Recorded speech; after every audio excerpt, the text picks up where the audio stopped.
Welcome back! In this series, I've already talked about Weimar Germany. It's time to discuss what came next under Adolf Hitler's leadership. It took the Nazis a few years to completely transform the country and establish a totalitarian regime. They then continued with anti-Semitic policies and aggressive expansion, despite their promises of peace. Let's see what happened in this period prior to World War II. The Third Reich was established in 1933 when Hitler became Chancellor, as the successor to the Holy Roman Empire and the German Empire. The transformation was not immediate. The Nazis didn't have majority in the Reichstag, while Hindenburg remained president of Germany. However, just a month later, the Reichstag burned down, Chancellor Hitler blamed it on the Communist Party, and an emergency presidential decree nullified many of the civil liberties, including the right to assembly, freedom of expression, along with the secrecy of the post and telephone. It also allowed the Nazis to make arrests and suppress unfriendly publications. 4,000 communists were soon arrested, as the SA, the Sturmabteilung, violently suppressed them. In March, despite a campaign of terror against their opponents, the new elections gave only 43.9% to the Nazis, so the coalition government with the DNVP stayed for now. While the communists were banned and the Social Democrats were intimidated, the Enabling Act was pushed through parliament with the required two-thirds majority after Hitler persuaded the Center Party. It allowed the cabinet to pass laws without the consent of parliament or the president. Soon after, the Social Democratic Party was banned. The SA raided the offices of the National People's Party, the former coalition partner, which was soon disbanded. In July, the National Socialists remained the only legal party in Germany. Subsequent elections were controlled by them. The process of Gleichschaltung, or coordination, could now start. All state parliaments and the federal upper house were abolished. All state powers were transferred to the central government, which remained the only body that could pass new laws. Back in May, all trade unions were dissolved, their leaders arrested, while Jews and those who could not be trusted were removed from civil service jobs. They could no longer be teachers, judges, or government officials. The Christian churches were the only exception. All civilian organizations had to merge with the Nazi Party or dissolved. Their leadership was replaced with party members. A rift was already present within the party, dating back to the 20s. Ernst Röhm, head of the SA and Hitler's longtime ally, wanted to continue the revolution and replace the Reichswehr, Germany's army, with its own troops.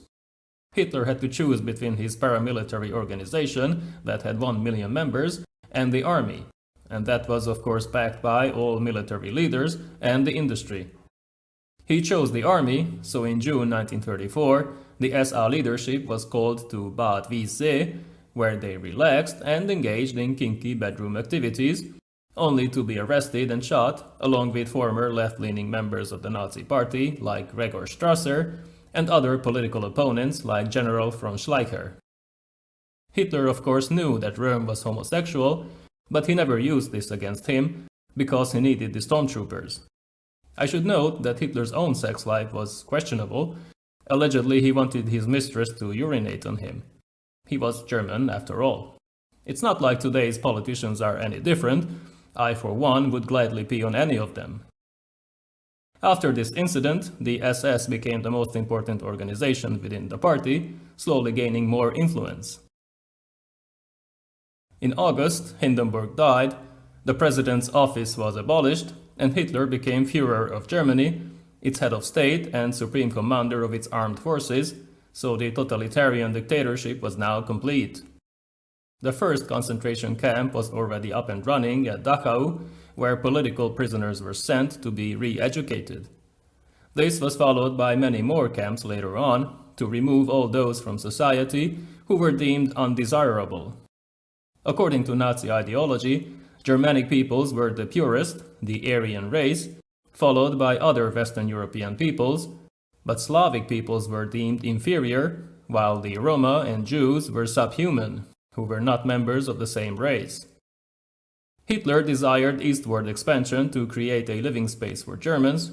The Soviet Union was his main ideological enemy, but he was flexible enough to work with Stalin whenever it seemed useful.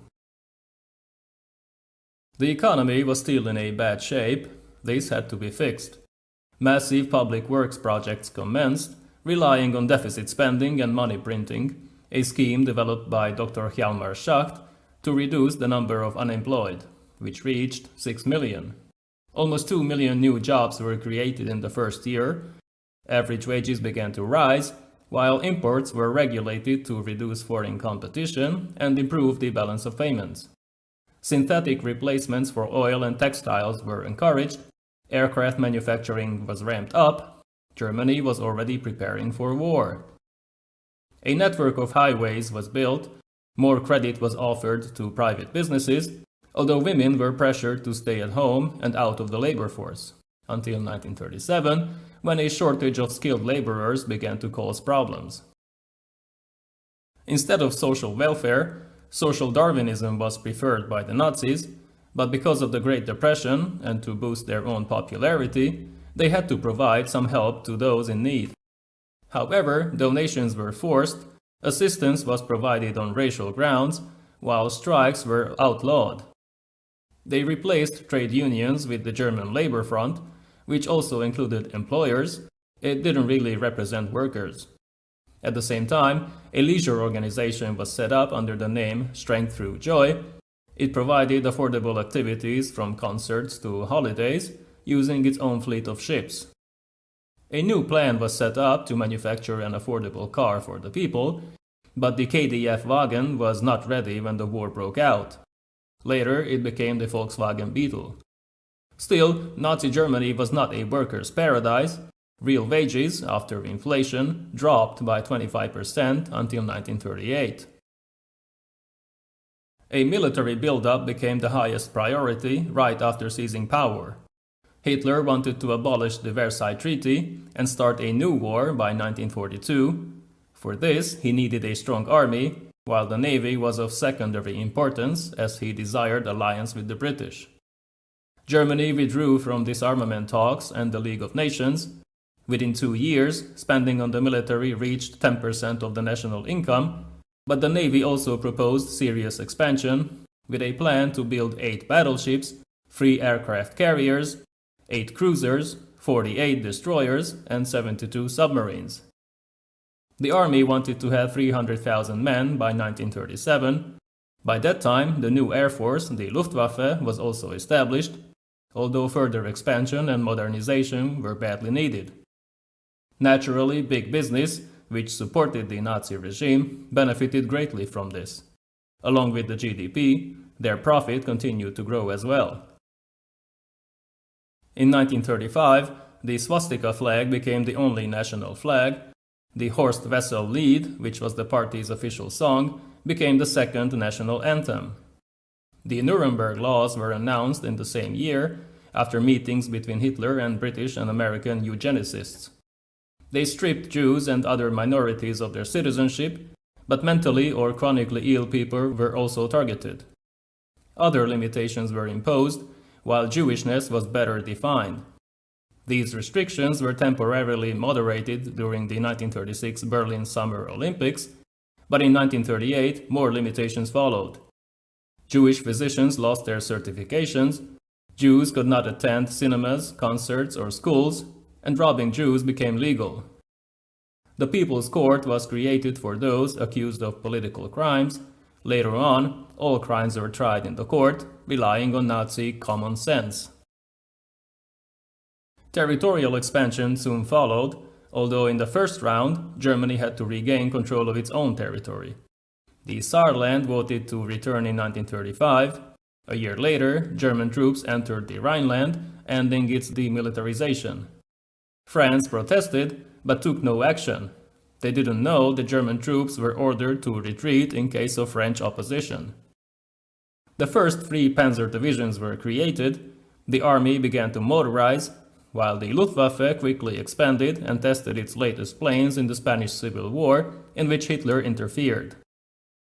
While a 4-year plan was announced under the leadership of Hermann Göring, head of the Luftwaffe, German national debt was exploding, but this didn't matter to the leaders of the country, who expected that territorial expansion would pay for all this.